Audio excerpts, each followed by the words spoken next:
Todo sobre la tesis, te trae los aspectos de mayor relevancia en todo lo que debes saber sobre las variables. Antes de iniciar, dejemos claro un punto en el desarrollo de las investigaciones, donde sabemos que no es tarea sencilla, pues a veces sentimos que no sabemos cómo empezar y aunque parece muy complicado hay aspectos que nos ayudan a que la culminación sea la esperada. Justamente es aquí, donde el trabajo con las variables de investigación es fundamental, pues si las reconocemos erróneamente, es probable que realicemos un análisis de resultados equivocado. Ahora bien, ¿qué son las variables? Estas son las cualidades objeto de estudio que son analizadas en su interacción y que suelen ser controladas por quien investiga. Aunque pueden haber varias, en muchos casos hay dos variables implicadas. Además, las variables suelen ser organizadas en categorías, asumir valores o establecerse en situaciones determinadas.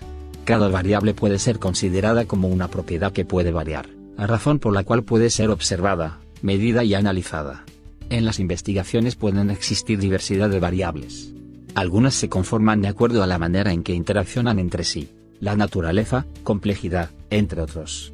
Además, es importante tomar en cuenta el enfoque, diseño de la investigación y demás aspectos que giran en torno al marco metodológico del estudio, considerando lo siguiente: a. De acuerdo con la relación causal. En una relación causal existe por lo general, una variable que depende de la otra, dependiente, otra que causa del problema conocida como variable independiente.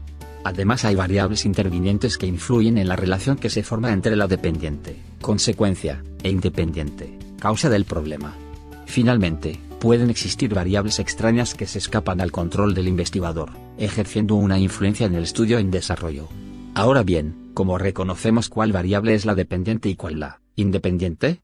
En el siguiente ejemplo lo podemos aclarar. Investigación, influencia del alcohol en el desarrollo de cirrosis hepática. Variable independiente, el alcohol. Variable dependiente, desarrollo de cirrosis hepática. Variable interviniente, cantidad de alcohol ingerido, frecuencia, edad, entre otras. Variables extrañas, relacionadas con antecedentes genéticos o hereditarios. Por tanto, la independiente es la variable relacionada directamente con el origen del problema, la dependiente es la que fluctúa. A veces se pueden estudiar varias. Las intervinientes son las que pueden afectar la interacción entre la dependiente e independiente. Es importante seleccionar cuáles se han de estudiar, y las extrañas que aparecen sin que el investigador las pueda controlar. B. Según la naturaleza de las variables. Ahora bien, en esta clasificación tiene mucho que ver el enfoque del estudio, pues de ello depende la manera como se han de analizar los datos o la información colectada. Si la investigación es cuantitativa, las variables pueden ser discretas asumiendo valores enteros, como por ejemplo la edad, número de libros, número de empleados, número de hijos, entre otros. También pueden ser continuas asumiendo valores fraccionados en los que hay implicados decimales, por lo cual pueden tomar infinitos valores, por ejemplo, temperatura, volumen, distancia recorrida, entre otros. Entonces, ¿cuál es la razón de que exista esta distinción? Porque en la investigación hay que ser lo más preciso posible. Por ejemplo, cuando se habla de hijos, no se puede decir tengo 2 hijos y medio, por lo cual es una variable discreta. Ahora bien, si llego a tener fiebre es preciso medir exactamente cuánta temperatura se tiene, entonces se toma el valor tal como se lee en el termómetro, con decimales, y evitar redondear a un número entero, por lo cual se entiende que es una variable continua. Estos dos tipos de variables, discretas y continuas, suelen ubicarse numéricamente, de ahí que sean enmarcadas como de naturaleza cuantitativa. Sin embargo, existen también variables de naturaleza cualitativa. En las variables cualitativas pueden existir de tipo dicotómico, en el que hay dos clases o categorías implicadas. Por ejemplo, el tipo de vehículo automático o sincrónico. Además, la característica de estar vivo o muerto, presentando estas dos opciones disponibles. Por otra parte, las variables cualitativas también pueden ser policotómicas, por ejemplo los colores, clases sociales, grupo sanguíneo, entre otras. Es importante recordar que el tratamiento de la información de estas variables, de corte cualitativo, debiera enmarcarse en el enfoque de las cualidades o descripciones teóricas.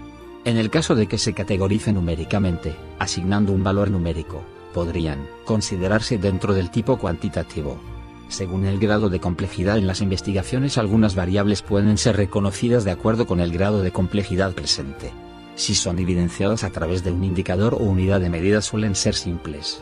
Ahora bien, si se descomponen en dos o más dimensiones y se extraen en cada una de ellas una serie de indicadores, se está ante la presencia de una variable compleja. Ejemplo de una variable simple: La edad, que se manifiesta como un indicador sencillo, en este caso años cumplidos. En el caso de una variable compleja puede servir de ejemplo la actitud, en la que se estudian las siguientes dimensiones: cognitiva, afectiva y conductual. Variables de acuerdo a la escala de medición. Adicionalmente, las variables pueden ubicarse, de acuerdo a una escala de medición, nominal. Se presenta cuando no existe un orden de significatividad o importancia establecido. Suele ubicarse dentro del enfoque cualitativo no numérico. Ejemplo: grupo sanguíneo, tipo de diabetes, sexo, entre otros. Pueden ser dicotómica o policotómicas. Ordinal, surgen cuando existe un orden creciente o decreciente, sin intervalo numérico en sus categorías, son de corte cualitativo. Ejemplo: escolaridad, estado civil, gravedad del paciente, entre otros. De intervalo, en ella existe un orden determinado de tipo numérico, cuantitativo. Vale resaltar que el cero no significa ausencia de valor, como es el caso de la temperatura, altura sobre el nivel del mar, coeficiente intelectual. De razón, muy parecida a la variable de intervalo, solo que el cero significa una ausencia total de medida. Su tratamiento es de tipo cuantitativo. Ejemplos de este tipo de variables son la distancia, altura, peso, masa, estatura, etc. Después de escuchar esto, ¿tienes aún alguna duda? De ser así, todo sobre la tesis, mediante el profesor Antonio Reyes Loría Barrero, queda a tus órdenes de así requerir ayuda en tu proyecto. Podrás escribirme las 24 horas